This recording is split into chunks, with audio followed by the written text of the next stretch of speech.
If you're like my dad, who frequently loses and can't remember where he left his Edifier TWS NB2 Pro, we're going to show you how it can make it discoverable and track or locate it by Find My Earbuds. But for that, first make sure you are not currently wearing the earbuds. I kid you not. Also, you must have the Edifier Connect app, which is available on App Store only. And lastly, please remember this will only work if the buds are outside the box and connected to the app.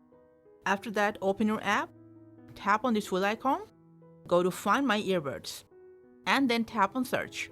A sound will play through both of your earbuds. Just go ahead, follow the sound, and when you find the buds, just tap on Found. But please remember, this only works if you lose your buds somewhere nearby in the same Bluetooth range of your device. And that's how you can locate your Edifier TWS by Find My Earbuds. Thanks for watching.